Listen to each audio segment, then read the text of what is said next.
Good evening and welcome, everybody. It's wonderful to have you here, and I'd like to thank Professor Homi Bhabha and Sarah Razor and the Humanities Center for organizing this event. As you may know, there's another related event, a theater event tomorrow evening. David Herskovits is speaking at 6 p.m. in the Barker Center, I believe. Is that right? Yeah, in Thompson Room at the same time. I also wanted to let you know that the second of the Writers Speak events will be on April 3rd, Monday, April 3rd, at 6 p.m. in 113 Seaver, and in a month's time. And that is an event with two writers, Francisco Goldman and Daniel Alarcón are coming together, and it will be very interesting, so please try to make it.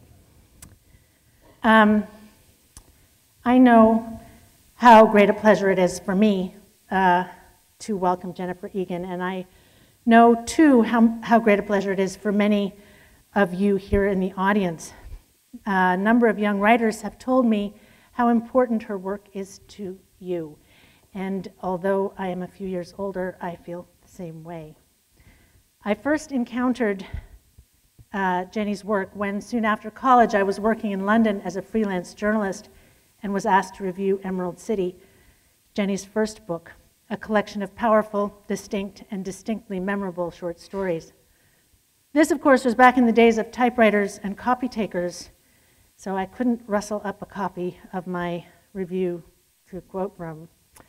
But I remember how fiercely I admired the book, and I remember telling friends to read it, and that's a big deal because, as my friends can tell you, I remember almost nothing and sometimes even forget that I've even read a book that I've reviewed. I mentioned my 20-year-old passion for Jenny Egan's work not long ago to a fellow writer and professor here, and he not only remembered his experience of reading that collection when it came out, but of reading one of its stories, The Stylist, in The New Yorker when he was a graduate student, and how everyone in his MFA program pored over it with admiration and envy. The point is, Jennifer Egan's work is genuinely unforgettable. It's also always exhilarating, surprising, meticulously realized, and utterly fierce. In the 2 decades since her first book, she's published 4 novels: The Invisible Circus, Look at Me, The Keep, and of course, A Visit from the Goon Squad, winner of the Pulitzer Prize and the National Book Critics Circle Award, a book many of you know well and have marveled over, in which, over the course of 13 chapters written from different points of view, including the point of view of PowerPoint, spanning in all over 40 years, she creates a necklace of narratives that, as Kathleen Shine wrote in the New York Review of Books, creates, quote, a moving humanistic saga, an enormous 19th century style epic brilliantly disguised as ironic postmodern pastiche. She has a new novel coming out in the fall, Manhattan Beach, which I hope we'll talk about a bit this evening. As the comic troupe Monty Python would have had it, now for something completely different, a man with a tape recorder up his nose. Because the only thing that can be inserted with certainty about Egan's fictions is that each is radically different. As she has said, if I've read it or done it before, then I'm not interested. My aesthetic or my method is basically guided by curiosity and desire. That curiosity has led her to imagine wildly diverse worlds and ideas, often presciently.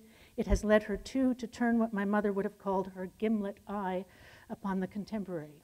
Chief among her peers, Jenny Egan has written from various angles and at a variety of moments about how mass media and culture affects our evolving understanding of selfhood, from obsessive self-consciousness and image awareness to the acceleration of time's passage to the effects of technology on communication and relationships.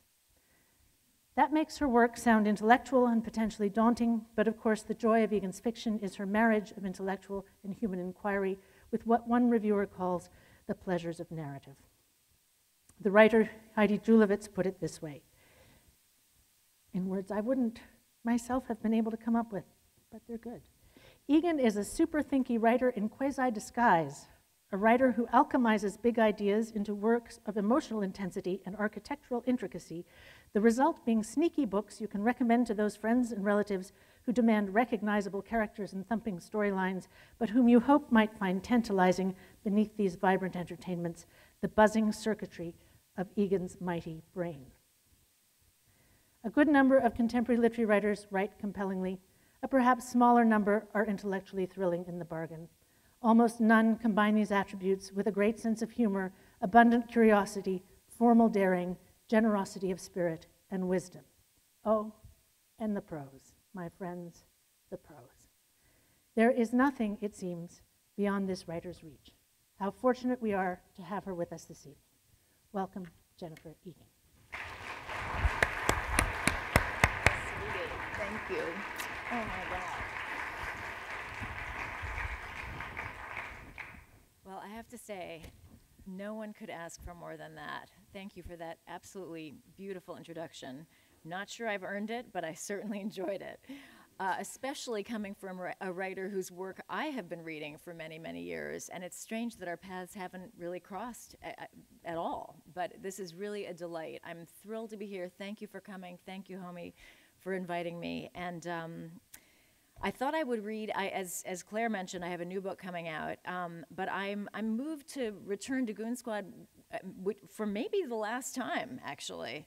And especially because in thinking back to what led me to write this book, and it began very serendipitously, I actually started to write it because I was having trouble with this massive research project I was doing, which is the book I now have finally finished. And I was looking at piles of research and feeling very daunted and not really wanting to get started a few years ago. And I met my mother for dinner at her hotel. And while I was using the ladies' room, I looked down while I was washing my hands and I saw a bag with a wallet sitting in it. And I immediately felt terribly anxious on behalf of the wallet owner because I myself have been robbed an unbelievable number of times and ways. On a motorcycle, on a scooter, numerous pickpocketings. But the particular theft that has always stayed with me was one that actually happened in New York. My wallet was stolen, and I was supposed to fly later that day to visit my mom, actually, in California. This was before the days when you needed, 5 kinds of ID to fly, but even so, without money or any ID, I was not really sure how I was going to get to the airport, and I was sort of freaking out about this. And the telephone rang, and lo and behold, it was the Citibank fraud recovery program. And they said, look, we can help you. What did you have in there? Let's go through it one by one. And the woman was very nice, and I wept a bit, as one does, having just been robbed. And so we talked, and I needed a new cash card, obviously. So I chose a new PIN number, and she said, now, it can't be the same as your old one. And I said, no, my old one was, and I mentioned what it was, and the conversation wound down very quickly because I was talking to the thief. And she had done a brilliant job of mimicking the telephone habits of a bank employee, tapping on her keyboard in the background. She proceeded to dash to the nearest cash machine because now she had not only my card, but my PIN number. And she actually overdrew my account, which I didn't know you could even do. So when all of this came to light, I was crying before. You can imagine the state I was in after I finally realized what had happened. I was absolutely beside myself. A neighbor lent me money to get to the airport, and I told my sad story in the cab on the way to the airport, and the guy said, "You gave her your PIN number?" So I didn't get a lot of sympathy for that. But later, I found that the theft haunted me, not just because I had been so, shocked and taken advantage of, but because I was dying to know who this woman was that I had spent 10 minutes on the telephone with. And I kept thinking, what was it like for her? Was she actually sympathetic? What was she thinking? Now, I think we kind of know what she was thinking. She was thinking, wow, this is going so well. I couldn't ask for better. But I found myself preoccupied with her point of view. And I'm generally, with fiction, interested in exploring points of view that are different from my own. And maybe the most fun is to explore a point of view that is directly opposed to my own. So I thought, I think tomorrow, I return to the table with my mother. Instead of trying to work on this long research project, I'm just going to start from that minute. A woman sees another person's wall, a woman sees another woman's wallet in the ladies' room, and she takes it. Boom. And so I wrote what I thought was a freestanding short story. And in the course of that short story, there was one mention of another character whom we don't meet that sort of intrigued me. And I thought, who is he? That's interesting. So I thought, okay, I'll write one more about him. And in the course of writing that one, there was a mention of another character, and I thought, well, she seems kind of interesting. And then I thought, okay, this is getting a little out of hand, so we're going to call this a trilogy, and after 3, you are done, and back to that pile. But in fact, after writing the 3rd one, I realized I'm not writing that other book right now. I'm writing this one. So in a way, I already knew a lot about the book before I even knew it was a book, because I thought, what's fun about this? Okay, I want each chapter to be about a different person. I want each chapter to feel like it's part of a different book, to be different from the others technically, and I want each one to stand completely on its own, because if I'm going to ask people to start over every time, I need to provide a complete payoff every time. And that was pretty much how I proceeded, with some failures along the way and things I tried that didn't work.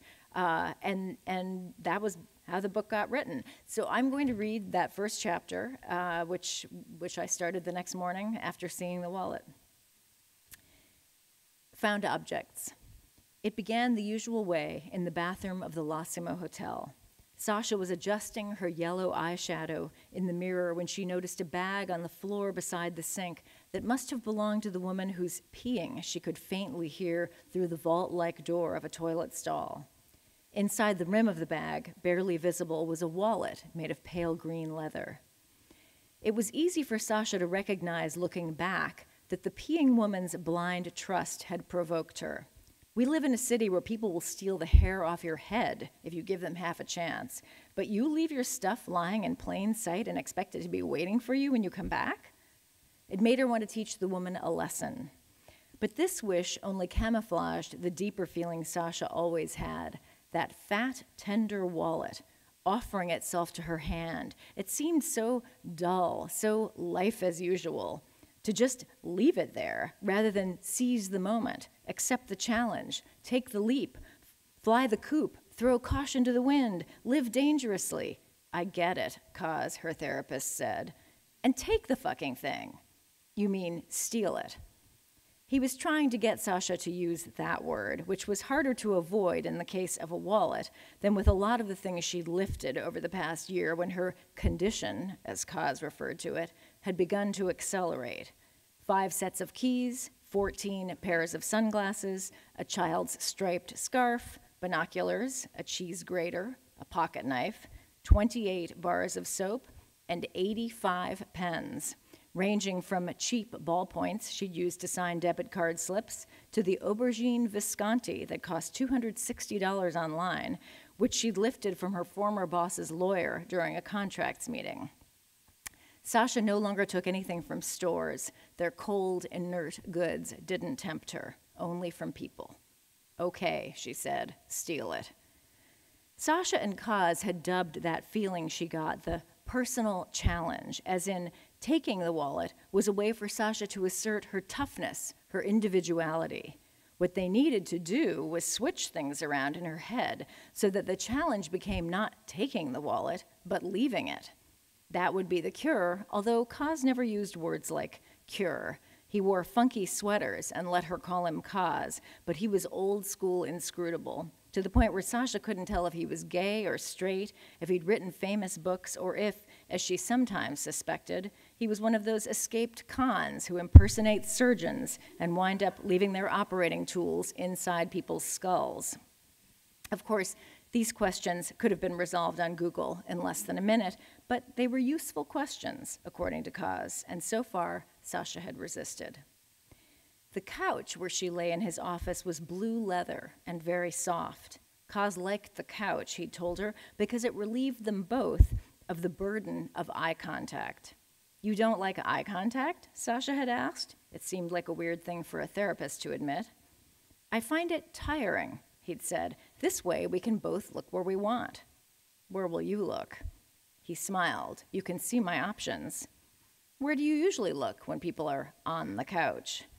Around the room, Kaz said, at the ceiling, into space. Do you ever sleep? No. Sasha usually looked at the window which faced the street, and tonight, as she continued her story, was rippled with rain. She'd glimpsed the wallet, tender and overripe as a peach. She'd plucked it from the woman's bag and slipped it into her own small handbag, which she'd zipped shut before the sound of peeing had stopped. She'd flicked open the bathroom door and floated back through the lobby to the bar. She and the wallet's owner had never seen each other. Pre-wallet, Sasha had been in the grip of a dire evening. Lame date, yet another, brooding behind dark bangs, sometimes glancing at the flat-screen TV, where a Jets game seemed to interest him more than Sasha's admittedly overhandled tales of Benny Salazar, her old boss, who was famous for founding the Sow's Ear record label and who also, Sasha happened to know, sprinkled gold flakes into his coffee, as an aphrodisiac she suspected, and sprayed pesticide in his armpits. That was the guy I had to find out more about. Post-wallet, however, the scene tingled with mirthful possibility. Sasha felt the waiters eyeing her as she sidled back to the table, holding her handbag with its secret weight. She sat down and took a sip of her melon madness martini and cocked her head at Alex. She smiled her yes-no smile.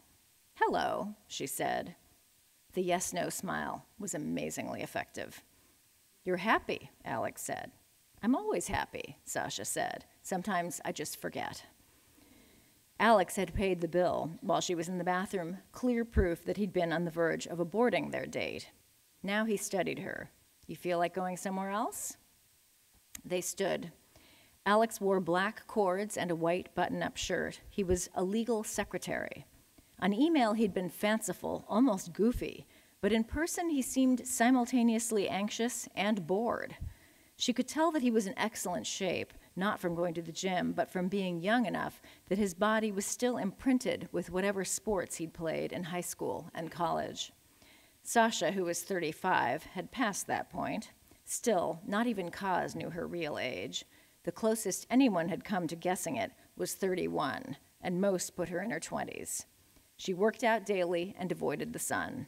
Her online profiles all listed her as 28.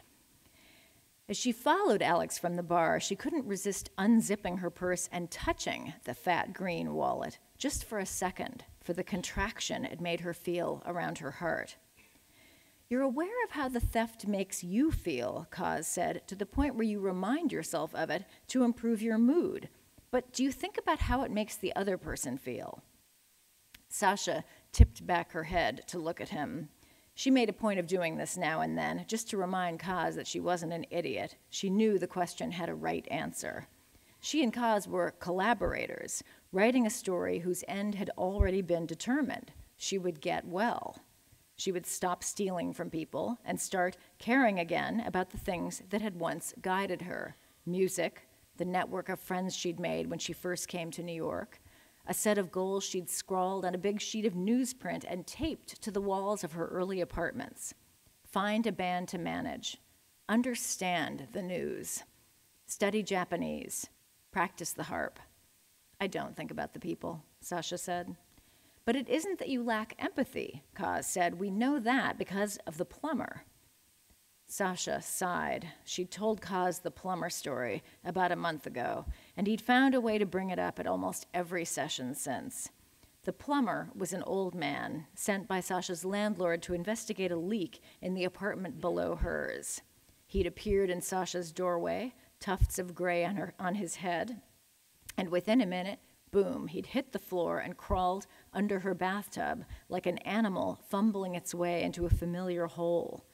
The fingers he'd groped toward the bolts behind the tub were grimed to cigar stubs, and reaching made his sweatshirt hike up, exposing a soft, white back. Sasha turned away, stricken by the old man's abasement, anxious to leave for her temp job, except that the plumber was talking to her, asking about the length and frequency of her showers. I never use it, she told him curtly. I shower at the gym. He nodded without acknowledging her rudeness. apparently used to it. Sasha's nose began to prickle. She shut her eyes and pushed hard on both temples. Opening her eyes, she saw the plumber's tool belt lying on the floor at her feet.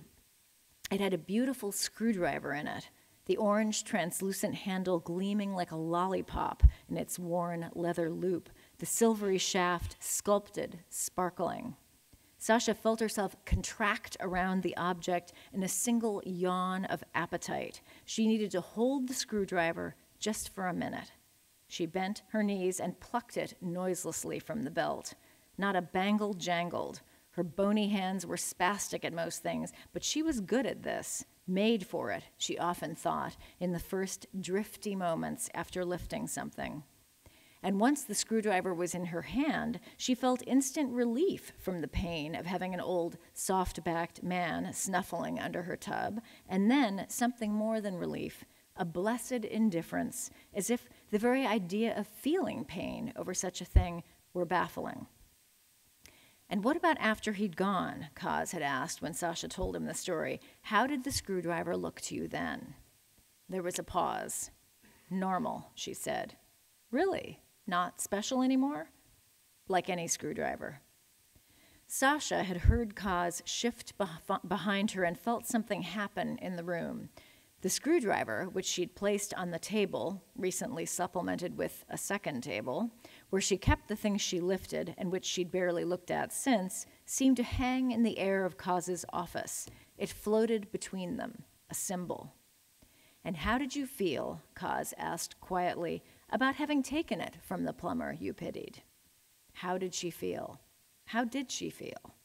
There was a right answer, of course. At times, Sasha had to fight the urge to lie simply as a way of depriving Kaz of it. Bad, she said. Okay, I felt bad. Shit, I'm bankrupting myself to pay for you. Obviously, I get that this isn't a great way to live. More than once, Kaz had tried to connect the plumber to Sasha's father, who had disappeared when she was 6. She was careful not to indulge this line of thinking. I don't remember him, she told Kaz. I have nothing to say. She did this for Kaz's protection and her own. They were writing a story of redemption, of fresh beginnings and second chances, but in that direction lay only sorrow. Sasha and Alex crossed the lobby of the L'Ossimo Hotel in the direction of the street. Sasha hugged her purse to her shoulder, the warm ball of wallet snuggled in her armpit. As they passed the angular, budded branches by the big glass doors to the street, a woman zigzagged into their path. Wait, she said. You haven't seen? I'm desperate. Sasha felt a twang of terror. It was the woman whose wallet she'd taken. She knew this instantly, although the person before her had nothing in common with the blithe, raven-haired wallet owner she'd pictured. This woman had vulnerable brown eyes and flat, pointy shoes that clicked too loudly on the marble floor. There was plenty of gray in her frizzy brown hair. Sasha took Alex's arm, trying to steer him through the doors. She felt his pulse of surprise at her touch, but he stayed put. Have we seen what? He said. Someone stole my wallet. My ID is gone, and I have to catch a plane tomorrow morning. I'm just desperate. She stared beseechingly at both of them. It was the sort of frank need that New Yorkers quickly learn how to hide, and Sasha recoiled. It had never occurred to her that the woman was from out of town. Have you called the police? Alex asked.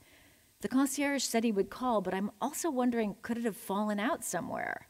She looked helplessly at the marble floor around their feet. Sasha relaxed slightly. This woman was the type who annoyed people without meaning to. Apology shadowed her movements even now as she followed Alex to the concierge desk. Sasha trailed behind. Is someone helping this person? She heard Alex ask. The concierge was young and spiky-haired. We've called the police, he said defensively. Alex turned to the woman. Where did this happen? In the ladies' room, I think. Who else was there?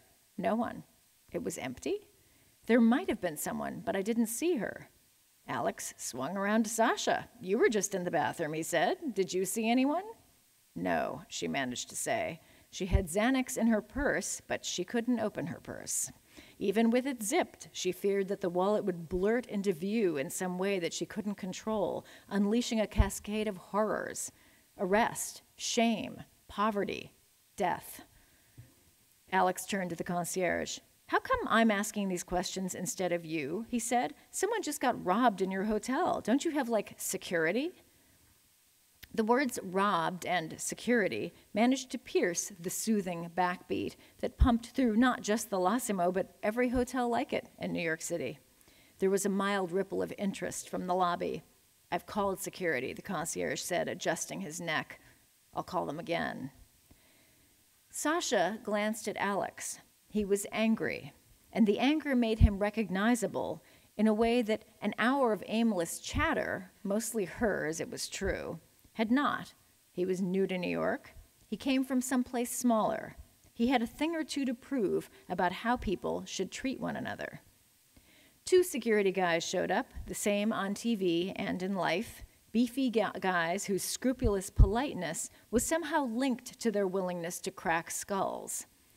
They dispersed to search the bar. Sasha wished feverishly that she'd left the wallet there, as if this were an impulse she'd barely resisted. "I'll check the bathroom," she told Alex, and forced herself to walk slowly around the elevator bank. The bathroom was empty. Sasha opened her purse, took out the wallet, unearthed her vial of Xanax, and popped one between her teeth. They worked faster if you chewed them. As the caustic taste flooded her mouth, she scanned the room, trying to decide where to ditch the wallet. In the stall, under the sink? The decision paralyzed her. She had to do this right to emerge unscathed, and if she could, if she did, she had a frenzied sense of making a promise to cause. The bathroom door opened, and the woman walked in. Her frantic eyes met Sasha's in the bathroom mirror, narrow, green, equally frantic. There was a pause during which Sasha felt that she was being confronted. The woman knew, had known all along. Sasha handed her the wallet. She saw, from the woman's stunned expression, that she was wrong. "I'm sorry," Sasha said. "It's a problem I have." The woman opened the wallet. Her physical relief at having it back coursed through Sasha in a warm rush, as if their bodies had fused. "Everything's there, I swear," she said. "I didn't even open it. It's this problem I have, but I'm getting help. Please don't tell. I'm hanging on by a thread." The woman glanced up, her soft brown eyes moving over Sasha's face. What did she see? Sasha wished that she could turn and peer in the mirror again, as if something about herself might at last be revealed, some lost thing. But she didn't turn. She held still and let the woman look. It struck her that the woman was close to her own age, her real age. She probably had children at home. "Okay," the woman said, looking down. "It's between us." "Thank you," Sasha said. "Thank you, thank you." Relief and the first gentle waves of Xanax made her feel faint, and she leaned against the wall. She sensed the woman's eagerness to get away. She longed to slide to the floor. There was a tap on the door, a man's voice. "Any luck?" Sasha and Alex left the hotel and stepped into desolate, windy Tribeca. She'd suggested the L'Ossimo out of habit. It was near Sow's Ear Records, where she'd worked for 12 years as Benny Salazar's assistant. But she hated the neighborhood at night without the World Trade Center, whose blazing freeways of light had always filled her with hope. She was tired of Alex. In a mere 20 minutes, they'd blown past the desired point of meaningful connection through shared experience into the less appealing state of knowing each other too well. Alex wore a knit cap pulled over his forehead. His eyelashes were long and black. "That was weird," he said finally. "Yeah," Sasha said. Then after a pause, "You mean finding it?" "The whole thing, but yeah." He turned to her. "Was it like concealed from view?" "It was lying on the floor, in the corner, kind of behind a planter." The utterance of this lie caused pinpricks of sweat to emerge on Sasha's Xanax-soothed skull. She considered saying, "Actually, there was no planter," but managed not to. "It's almost like she did it on purpose," Alex said, "for attention or something." She didn't seem like that type. You can't tell. That's something I'm learning here in NYC. You have no fucking idea what people are really like. They're not even two-faced. They're like multiple personalities. She wasn't from New York, Sasha said, irked by his obliviousness even as she strove to preserve it. Remember, she was getting on a plane. True, Alex said.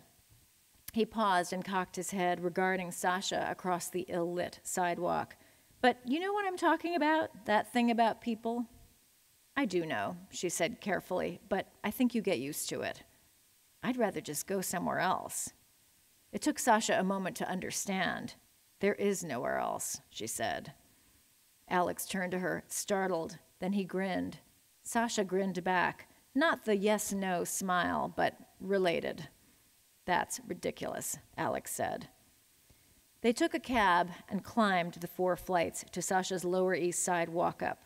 She'd lived there 6 years. The place smelled of scented candles, and there was a velvet throw cloth on her sofa bed and lots of pillows and an old color TV with a very good picture and an array of souvenirs from her travels lining the windowsills. A white seashell, a pair of red dice, a small canister of tiger balm from China, now dried to the texture of rubber, a tiny bonsai tree that she watered faithfully. Look at this, Alex said. You've got a tub in the kitchen. I've heard of that. I mean, I've read about it, but I wasn't sure there were any left. The shower thing is new, right? This is a bathtub in the kitchen apartment, right? Yep, Sasha said, but I almost never use it. I shower at the gym. The tub was covered with a fitted board where Sasha stacked her plates. Alex ran his hands around the rim of the bath and examined its clawed feet. Sasha lit her candles, took a bottle of grappa from the kitchen cupboard, and filled 2 small glasses. I love this place, Alex said. It feels like old New York. You know this stuff is around, but how do you find it? Sasha leaned against the tub beside him and took a tiny sip of grappa. It tasted like Xanax.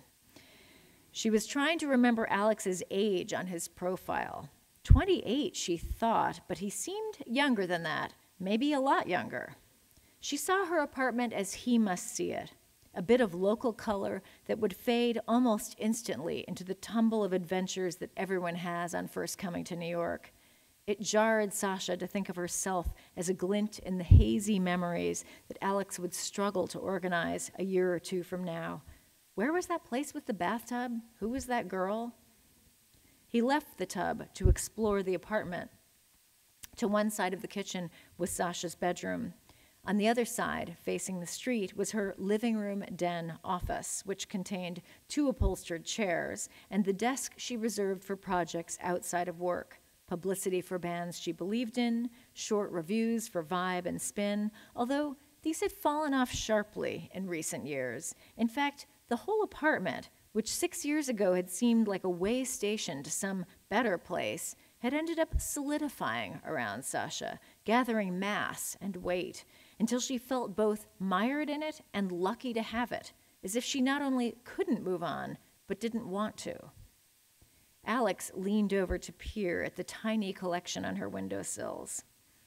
He paused at the picture of Rob, Sasha's friend, who had drowned in college, but made no comment. He hadn't noticed the tables where she kept the pile of things she'd stolen. The pens, the binoculars, the keys, the child's scarf, which she'd lifted simply by not returning it when it dropped from a little girl's neck as her mother led her by the hand from a Starbucks. Sasha was already seeing Kaz by then, so she recognized the litany of excuses, even as they throbbed through her head. Winter's almost over. Children grow so fast. Kids hate scarves. It's too late. They're out the door. I'm embarrassed to return it. I could easily not have seen it fall. In fact, I didn't. I'm just noticing it now. Look, a scarf. A kid's bright yellow scarf with pink stripes. Too bad. Who could it belong to? Well, I'll just pick it up and hold it a minute. At home, she washed the scarf by hand and folded it neatly. It was one of the things she liked best. What's all this? Alex asked. He discovered the tables now and was staring at the pile. It looked like the work of a miniaturist beaver. a heap of objects that was illegible, yet clearly not random. To Sasha's eye, it almost shook under its load of embarrassments and close shaves and little triumphs and moments of pure exhilaration. It contained years of her life compressed. The screwdriver was at the outer edge. Sasha moved closer to Alex, drawn to the sight of him taking everything in. "And how did you feel standing with Alex in front of all those things you'd stolen?" Kaz asked.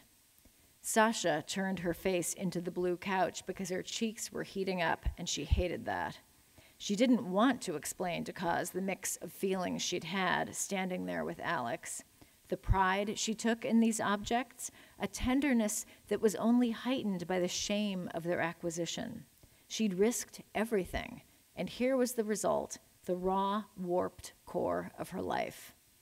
Watching Alex move his eyes over the pile of objects stirred something in Sasha. She put her arms around him from behind, and he turned, surprised but willing.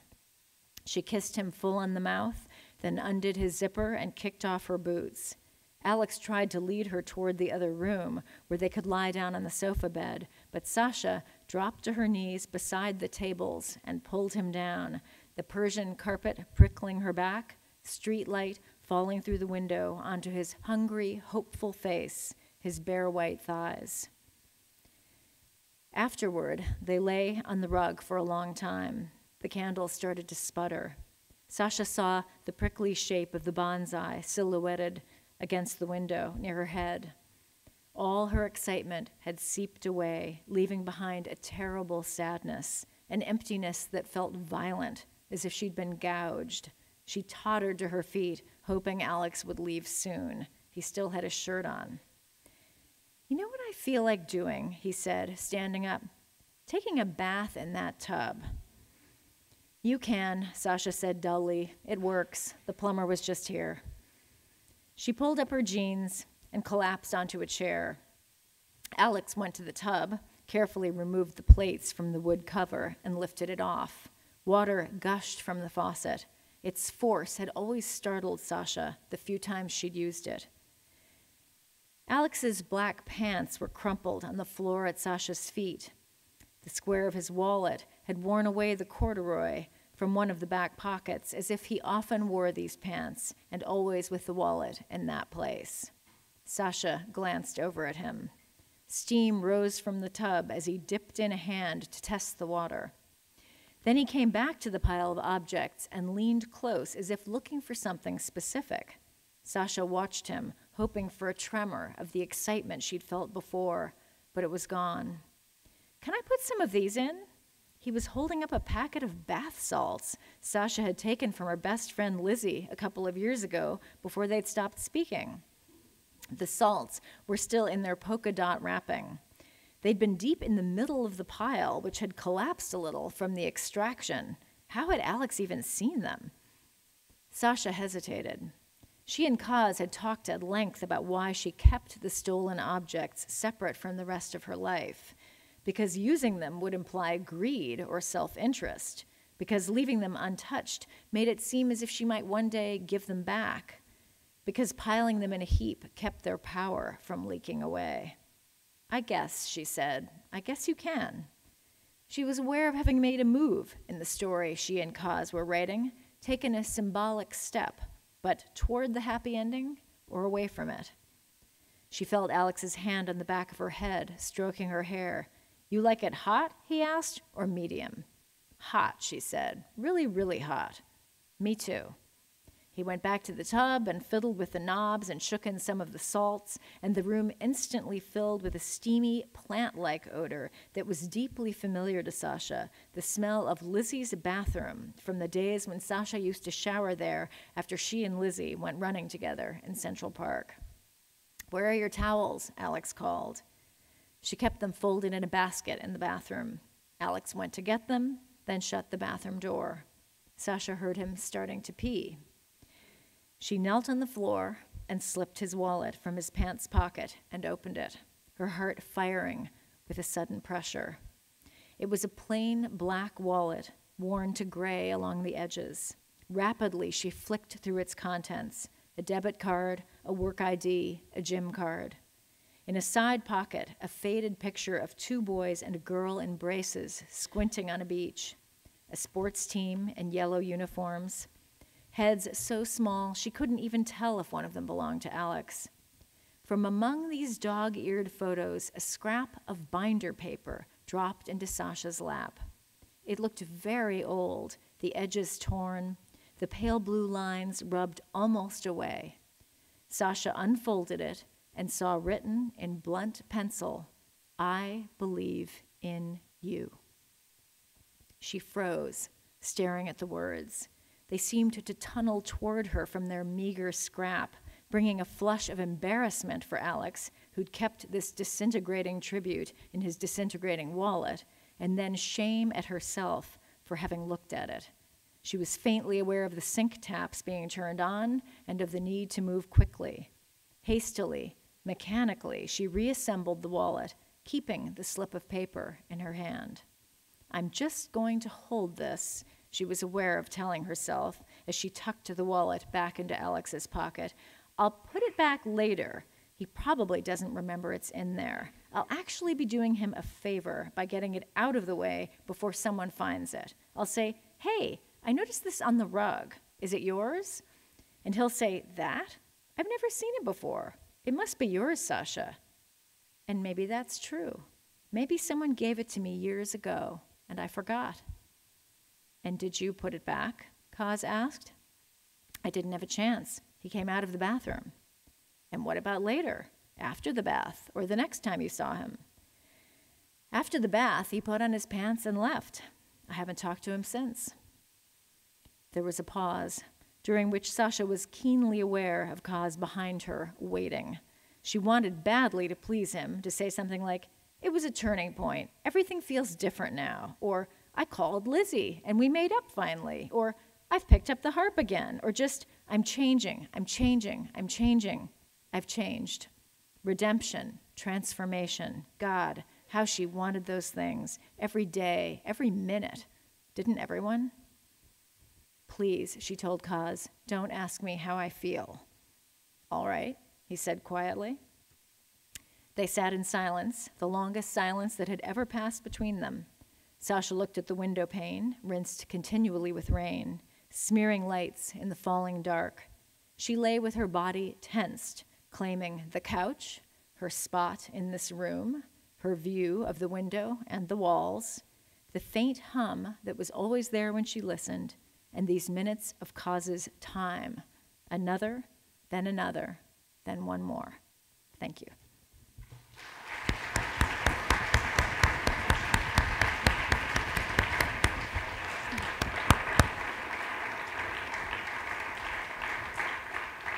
Thank you so much for that. She does get to change, though. Mm-hmm. She really does. But you wouldn't have imagined it. Did you?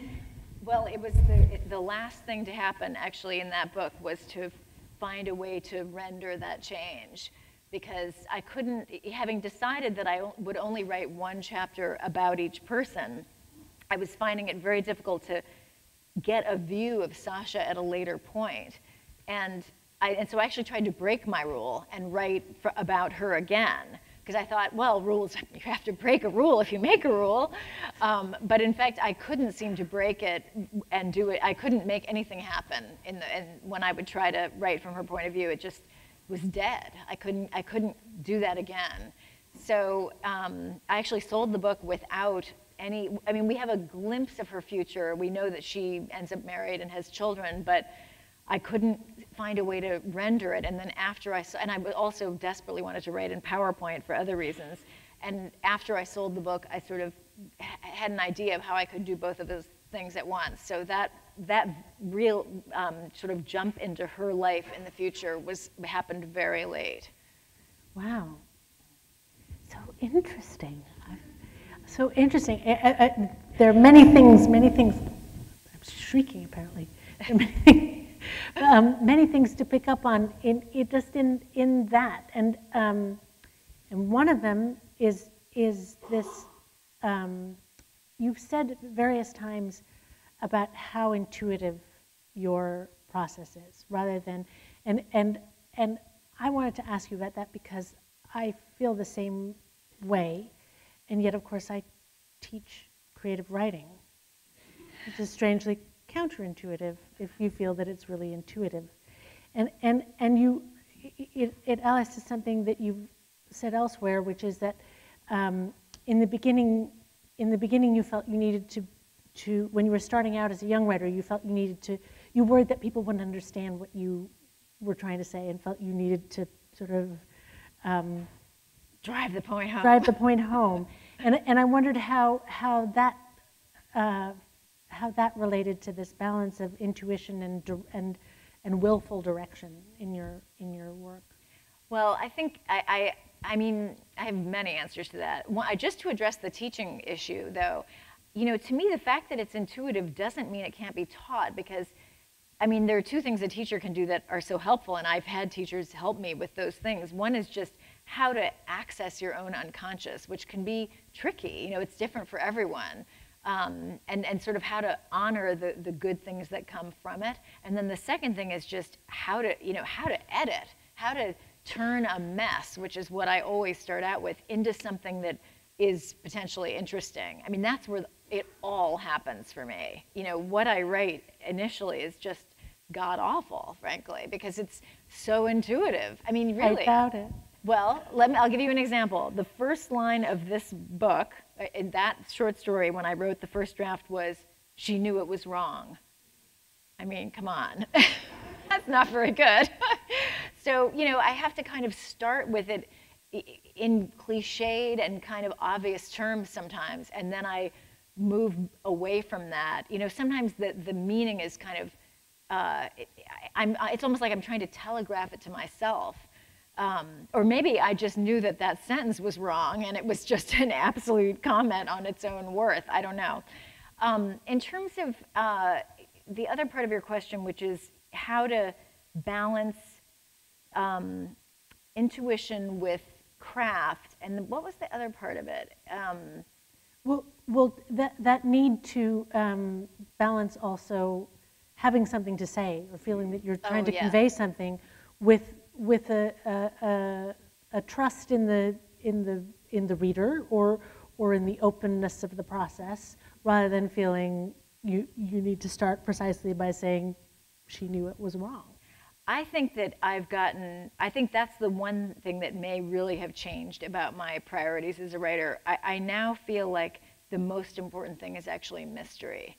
So I've done a complete 180 on that. I mean, I feel like, you know, I was so afraid of not being understood, and now I think if it can be fully understood, then I've done something wrong. There's not enough there. There has to be something that resonates beyond whatever particular, you know, meaning we might want to put there. And I guess in a way I've thrown my lot in with intuition. I guess that's really the answer, because I've come to feel that, you know, if something is working and feels right, I almost don't want to look at it too closely. I feel like I don't even need to know. Why take it apart? I can just let it be there. So I've gotten much more interested in I guess, unanswered questions than answered questions, or in asking questions as opposed to trying to answer them. I used to have big theories that I wanted to share. I don't think anyone likes it when someone tries to you know, instruct them on their big theories. So maybe that was something that was, hopefully, that I matured out of. I'm baffled only because I can't think of a single piece of fiction of yours that seems as though it's has a you know, has a. They all seem to be asking questions or exploring things rather than imposing some sort of didactic. Oh, good. Vision. So I'm wondering when that transition, when that shift in your approach, was it slowly over time, or was it you woke up one day and thought? I think that the only shift, I mean, the approach has always been the same in that, you know, I really try to write unconsciously, and that's always been true. And then I have to edit and do many, many, many drafts. I think maybe over time, so all that would have changed is the editing and sort of how important I feel it is to assert and reassert. Mm-hmm. And I think probably I got most of that out of my system with my first book, as I think back. Although I have to say, with Look at Me, I also did have a kind of theory, and I think I do sort of state it at a certain point. But hopefully there's enough other stuff there that it just kind of slides by, and people don't sense that I'm finally stood up on my podium to make my point. but you are, one of the many things I love about your work, you are atypical, I think, in not alone, but atypical in contemporary American fiction, in really the exploration of ambitious ideas and themes and elements, right, which manifest both formally and in content, right? While remaining, it's what Heidi Julavit said, while remaining actually a great storyteller who grounds it all in that wonderful screwdriver and, those bath salts. And it isn't, you aren't somebody who has completely eschewed certain pleasures of storytelling. They're all there in spades. But you are also a novelist of ideas. And is that something that is just, that arises out of who you are? Was it a deliberate choice early on? How does that? I think it is, I hope it's who I am. It's definitely how I write, in that it is, I feel like for me to start something, two things have to conjoin. One is, and they don't include people, interestingly. One is a strong sense of place. That is really, I'm most driven by place. And that is really who I am, actually. I really have found that more and more. I dream about, my dreams have a real emphasis on place. I have a repeated good dream, which is that I am able to push through a wall in a place that's very familiar to me, and I find a whole new wing of rooms or a garden that I didn't know was there. These are wonderful dreams. And I think actually they're dreams about writing. And so for me to start, I always have to have some sense of atmosphere, a time and a place. In this case, it was very literal. It was, a hotel bathroom. That's unusual in that I rarely am inspired by a moment of my own life. But in this case, I think the reason I was that it linked up to a whole other fascination that I had forgotten about, which was the fascination with the thief, which I had actually thought of trying to write about at an earlier point, but I was missing the atmosphere. So just being interested in the thief, that's nothing for me.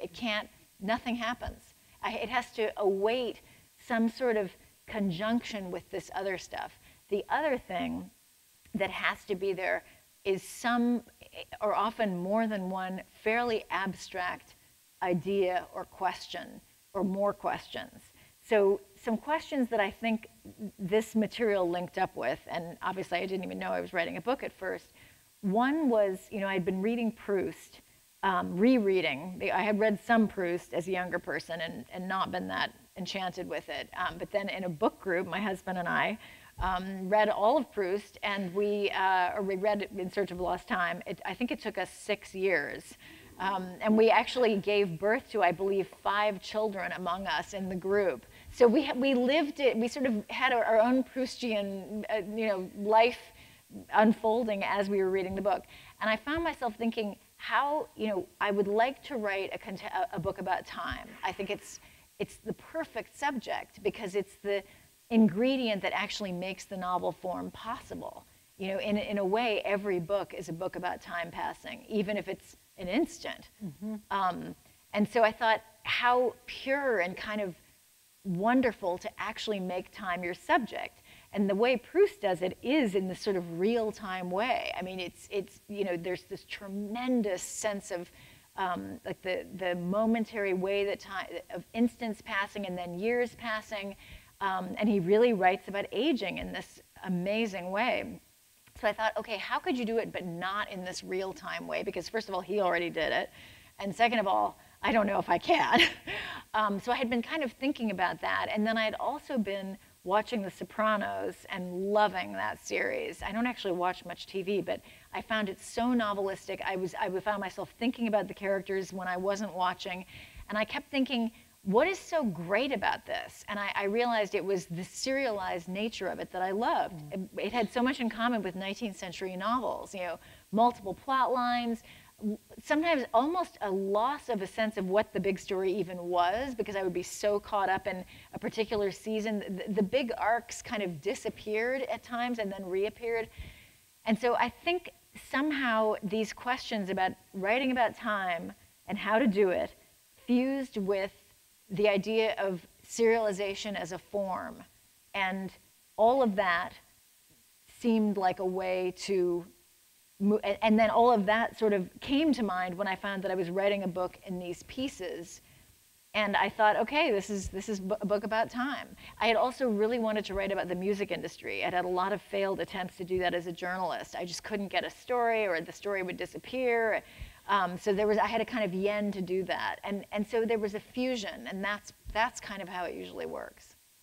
I only know later, really, what all those ingredients are, because again, being intuitive means I'm not sitting there thinking, I'll combine this idea and that idea. It's just I have a sense of moving forward.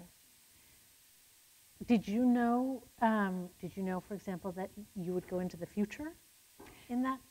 No, I did not. Okay. In fact, I went very reluctantly into the future. I was forced into the future because the principle of the book really is curiosity. Okay, we're sort of curious about someone. Now let's see them at a different point.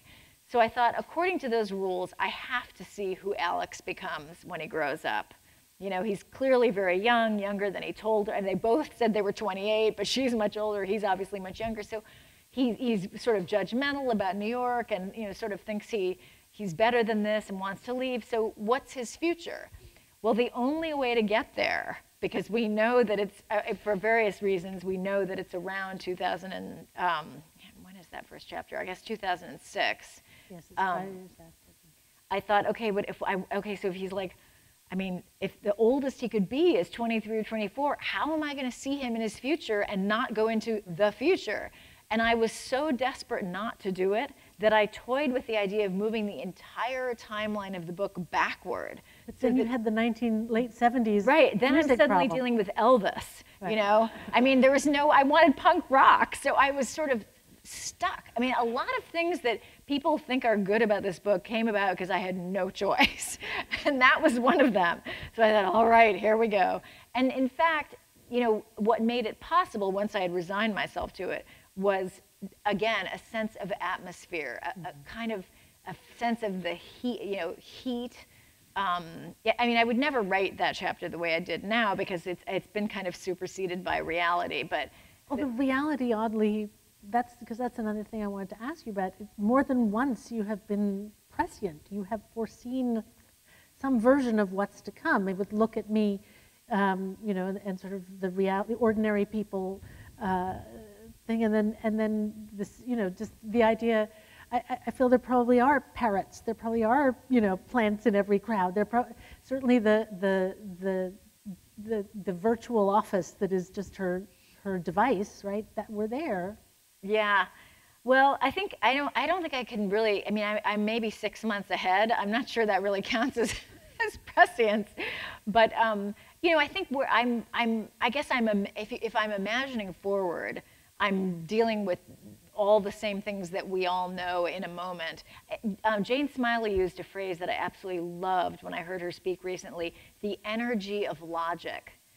And I feel like really by the energy of logic propels me into territory that, sure, it comes true because it's logical. I'm just following the same logic that events end up following. And so sometimes I've imagined things that have ended up being similar to what actually happened because it was inevitable that they would happen. Right. But I think it's one of the things, certainly I know, speaking to students, many of whom are in the room, that for many young people, there's a sense reading your work, which maybe people don't have so much reading the work of our contemporaries, that you are recording and writing about a present reality in all its complexity, in which people really are living, if you see what I mean. It's not.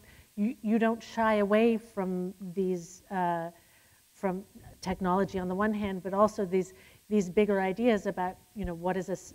How is the self different in this present time with these changing constraints? You know, and that has to be a deliberate choice. Well, it is, in that I feel like that is the big story I've witnessed in my lifetime. I mean, technological change. You know, I'm 54.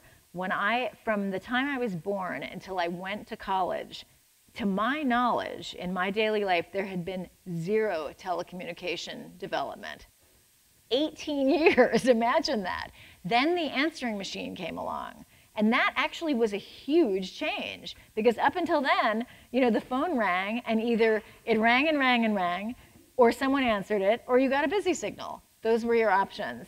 So to go from that to actually being able to leave a message, in a way, that was sort of everything. I mean, so, okay, then we all kind of know what's happened since then. So, you know, I feel like that is the story I've witnessed. I mean, obviously other things have happened too, and God knows they continue to happen. I mean, this story is certainly not over, but a lot of the things that are interesting and strange and, you know, concerning that have happened, let's say, in the last 15 years, really are completely linked to technological developments. Right. I mean, modern terrorism is all about doing a relatively small thing and having it reverberate through the media. It would be impossible without mass media.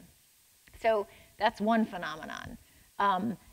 You know, so I guess it has become the lens through which I end up looking at a lot of things, because it just feels apt. It doesn't even feel artificial. It just feels essential. And I guess I do feel like a real witness of that, having lived at or sort of come of age, maybe at the last moment we'll ever see, in which there was no telecommunications development for 18 years. Now, in fact, I was in San Francisco. Silicon Valley was a hop, skip, and a jump away, and big things were happening there. We didn't know.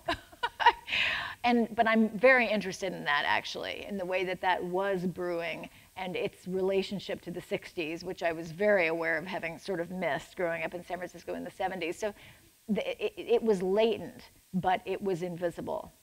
Right, right. I'm now going to ask you about your new book, because I think it turns away from some of these things. Yes, as I'm saying all this, I'm thinking, but you're not doing any of that now. Oh, well. Because it's set some time ago with no cell phones and I think that's one reason I wanted to do it, actually. I mean, I didn't know. I've been drawn to, again, atmosphere being crucial. I've been drawn to the war years for a long time, without really knowing why. I just felt a kind of longing to be there, I guess you could say. You may get there again. Yes, I know. I meant that war. But anyway, so I was sort of interested in that, and then I found myself looking at a lot of pictures of New York during the war years, and thinking about the fact that, and sort of recalling that it is a harbor, that it is a waterfront, and that is really why New York exists as the city we know it, even though you can live there for, you know, decades and barely think about the waterfront. And all of that kind of led me into a great deal of research about all kinds of things, which ended up informing my story. But I think the wish to, I mean, in each book, I love the feeling of it having no overlap with what I've just done, and really being kind of a tonic. And this new one, really, I have to say it. I mean, at first I thought, well, how am I going to do that? Because I used every trick I have in my, and I tried some that didn't work, like epic poetry, in Goon Squad. So how am I going to do something that feels different? Like, I couldn't figure that out. Technically, how will I? But in a way, the answer already existed, because it was by going to a moment technologically in which none of that has happened yet. And I guess I wasn't in the mood to do that when I saw the wallet and ended up taking this huge detour. I think I wanted to be in the present day and write more about technology, which the last 2 books had been very involved with too. I just wasn't ready to kind of walk away from all that, but it was such a fun detour, such a diversion to not think about technology in the book very much. So formally, does that have repercussions formally too? It had big repercussions. Not as I thought that it would. I thought, oh, well, this will be so much fun because now my challenge is how am I going to write a novel set in the past in which we're aware of the present all the time in ways that are fun. And I thought, well, there are lots of, I've already kind of done that at times. You know, I had leaps forward in Goon Squad, and I was interested in how the present moment felt when we're always aware of what will happen next. And I found that this book was, those things died immediately, or rather the material died. I could not make anything like that work. It was a story that only felt alive when it was told, you know, straight, as it were.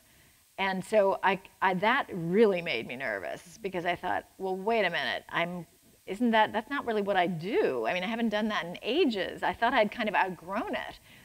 But what I found was that actually, I mean, this is definitely the hardest book I've written, the new one. It was so difficult. I don't know if writing conventionally was what was difficult about it. I think it was more writing, being such a time and place driven person, trying to write outside of my lifetime felt a little like trying to write without arms or something. Like I needed to know so much, and yet I didn't know what I needed to know because I write so intuitively that I didn't know what my story was. So there was a kind of complicated dialectic between research and story. But it is told conventionally. And I mean, there's an awareness, of course, of the present day. And at a certain point, I thought, I think that awareness is just inherent. I don't need to point it out. It's just there. We all know where we are now. And that is going to have to be enough. So is it a third person? Are there different points of view? It is third person, different. There are 3 main characters, 2 men and a woman.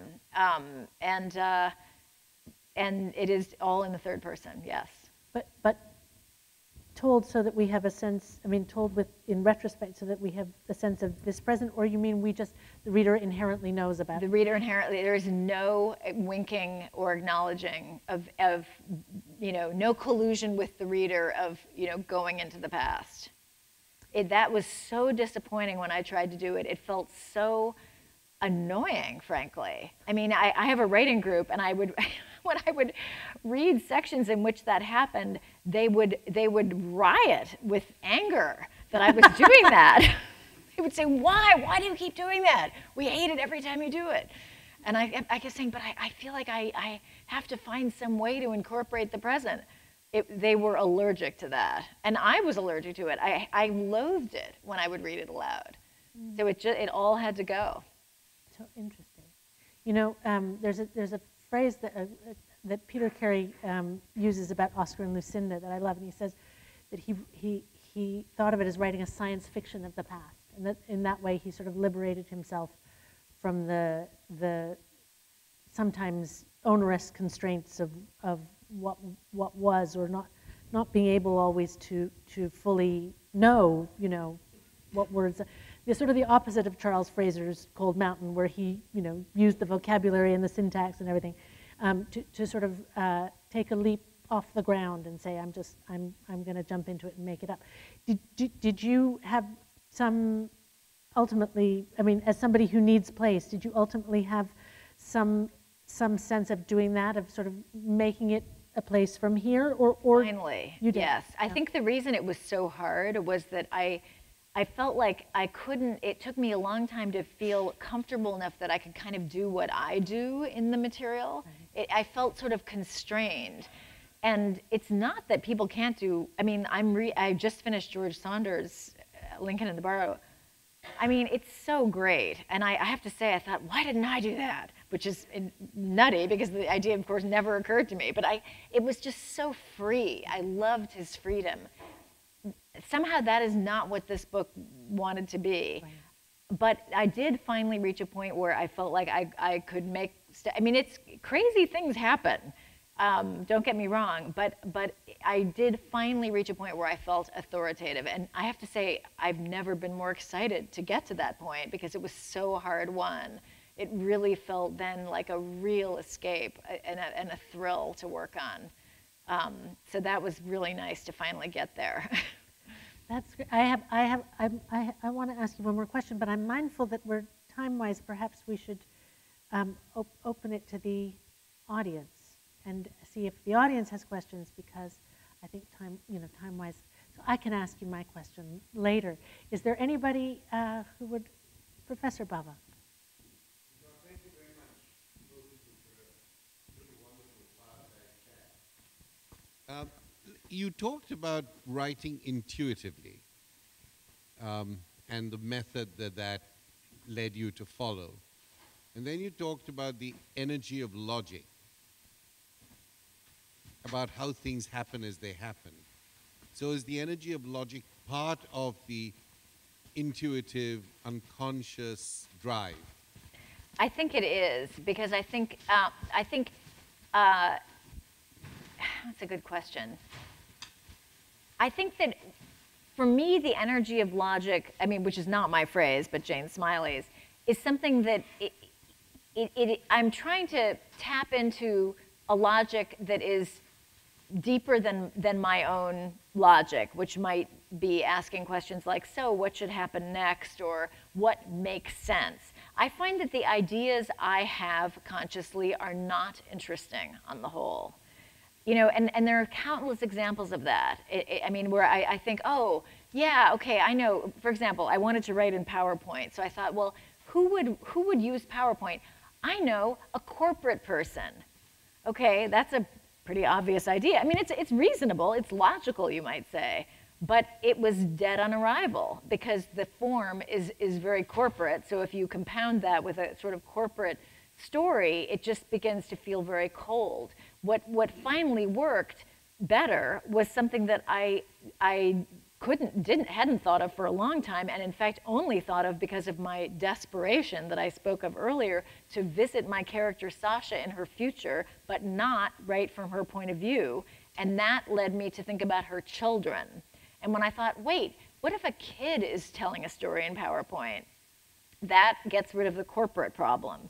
And suddenly, you know, again, atmosphere and place being so important, we already know that Sasha lives in the desert, and I had a sense that that the desert, that somehow I could use PowerPoint to render the desert.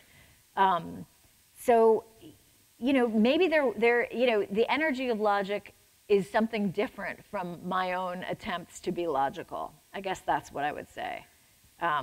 It's not that, you know, it's not that every idea I have is bad, but it's more that if I can think of it, it's probably not that great an idea. It should be something I can't think of. Those are the ideas I'm looking for, and those only seem to come about when I'm not thinking in a cerebral way. I can recognize them, but I can't seem to arrive at them just sitting in a chair. Like in the new book that I'm working on, it's a kind of intricately plotted book, really. It involves a young woman who has, you know, it seems like only a small number of things can end up happening to her. She has a problem. And I thought, I don't want any of those things to happen. What is the solution to this problem? And I couldn't think of one. And I thought, well, you better come up with one. And I just kind of waited, and the material itself seemed to suggest an option that I hadn't thought of, and that was definitely the right one. So that's what I'm looking for. Thank you. Over here. Yeah, so I'm very intrigued by the idea that you conduct. I'm intrigued by the idea that you conducted oral histories in order to do this novel. So can you talk about the tension between the true stories, or the true as told to you, and your imagination, and how much affinity you feel to the historical truths versus your imagination? I feel huge affinity to the historical truths. I mean, I think this book was really I felt as much like a journalist as a fiction writer while I was working on this. And I've done, you know, some very long, heavily researched journalistic pieces as a kind of moonlighting career. And I've always really loved doing that. And I felt a kind of obsessive attention to knowing every single thing. Now, obviously, you know, it's a truism that, you know, if you try to inflict that on the reader, everyone will just take a nap. And so I didn't want to do that, but I wanted to know it. And I felt like I only had a kind of solid platform upon which to do my thing when I felt like I knew all of that. So, you know, I was, first of all, just recording oral histories is a useful and fascinating thing to do in and of itself. And there were plenty of moments. I mean, I didn't even think about what I was trying to do as I listened to these mostly women talk. I forgot who I was. I mean, that's always what happens to me in interviews, and it's wonderful. It felt like a distant memory that all of this was somehow supposed to, you know, result in fiction. And in fact, I was working on those. I was conducting most of those interviews and listening to them when I was working on Goon Squad. And in a way, they kind of intersected with it in that it made me think a lot about time and about the arc of a life. So there was overlap in a way thematically. In the end, it's all made up, although I certainly seized a few details from some of these stories. You know, for example, one woman told a story about riding along a pier on a bike and sliding on some gravel. And, you know, it was during her lunch break, someone had lent her a bike. She was working at the Brooklyn Navy Yard, all of these women were, and usually in their late teens or early 20s. And suddenly hearing this chorus of this riot of catcalling and realizing she was right next to a huge ship and there were all these sailors up above laughing at her. And she still, the shame and the embarrassment of that, I could still feel talking to her when she was in her 80s. I used that, I wholesale lifted that bike anecdote.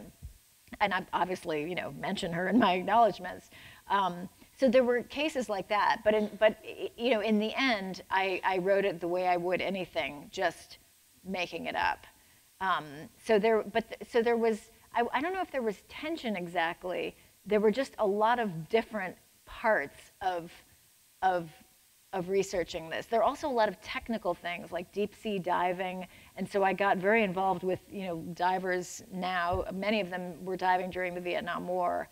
But I did actually interview a gentleman who dove during World War II, which was really fascinating. I guess in the moment of talking to those people, all I thought about was wanting to know everything.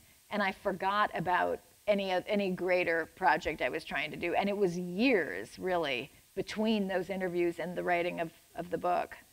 But I'm sure glad I got to do that. Did you have somebody transcribe them for you? Because I was working with, well, I did transcribe some, but because we were working ultimately with the Brooklyn Historical Society, they didn't want to have me transcribing. They actually had it done professionally, which was great. Yeah, so those are, and sometimes I would interview people, like some of the merchant mariners I've interviewed. So these were men who worked during World War II on merchant ships, on Liberty ships. I talked to some of them on the phone and just typed as I talked. So there actually is no recording of some of those interviews. I was starting to feel a little pressed for time at that point. But the research was so enriching that even when I had a very long period, as my husband knows, when I truly did not think this was going to work out. I just thought, this is not going to be good, and I'm not going to publish a bad book. So that's it. Even then, I always felt this sense of quickening and excitement when I would approach the research, whatever it was, you know, whether I was going back to the Jeremiah O'Brien, which is a Liberty ship in San Francisco.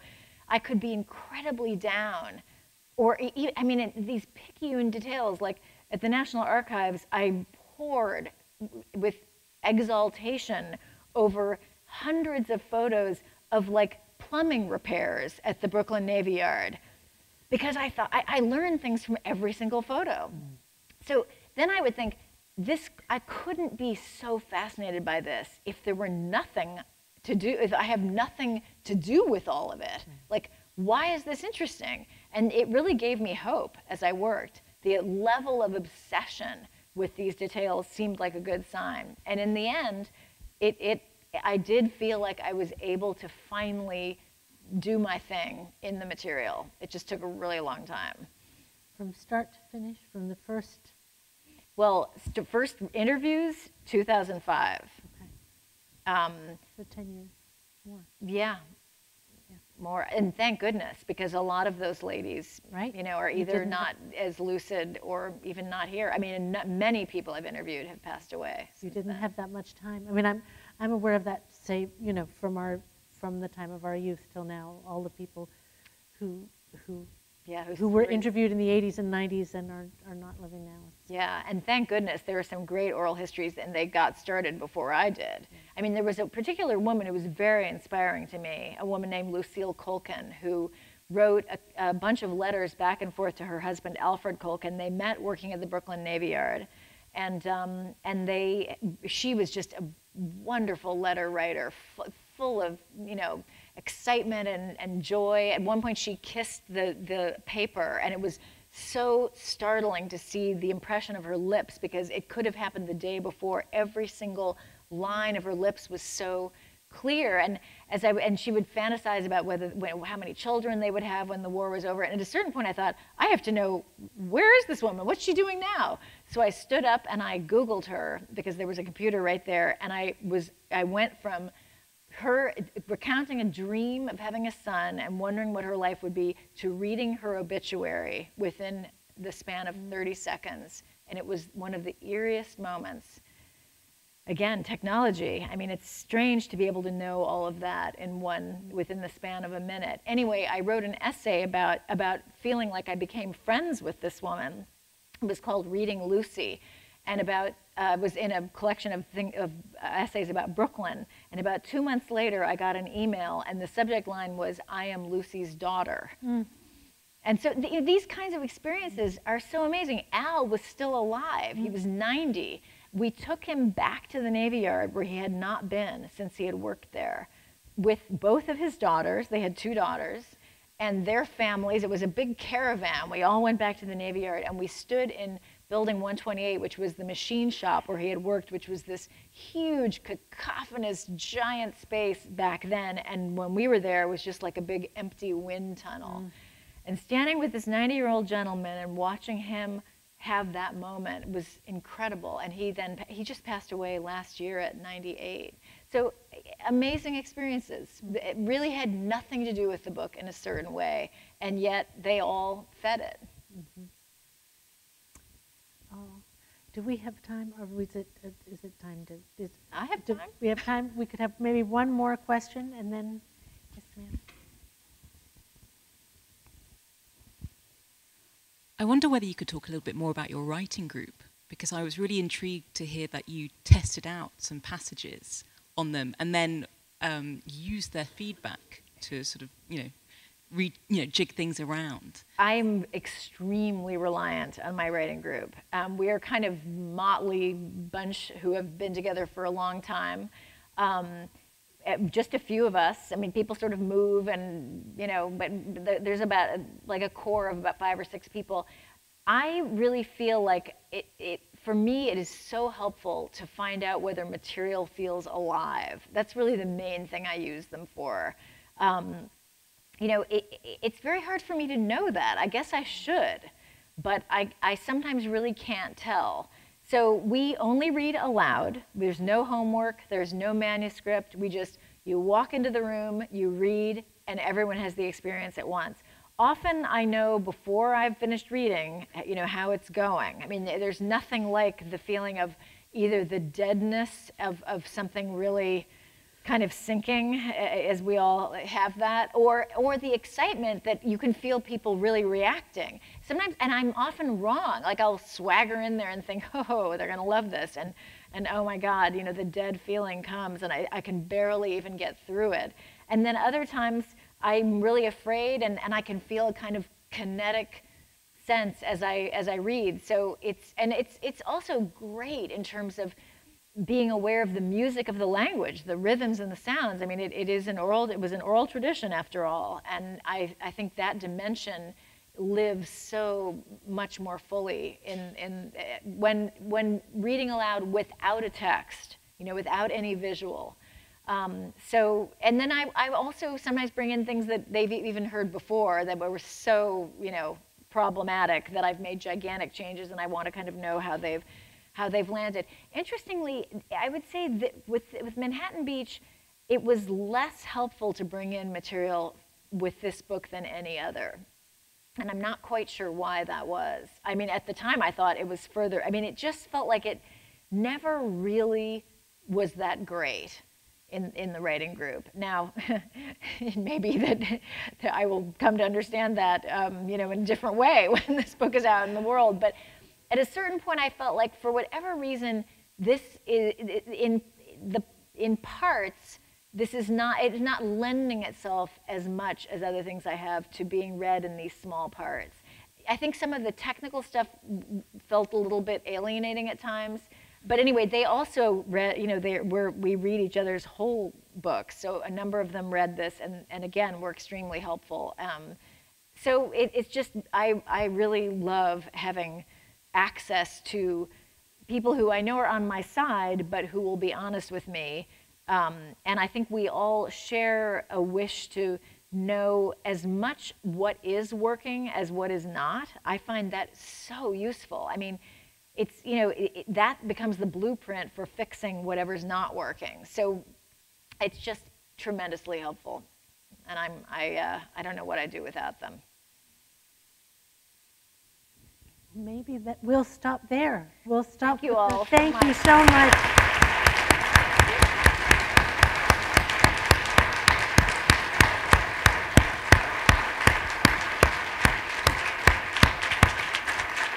Thank you. That was wonderful.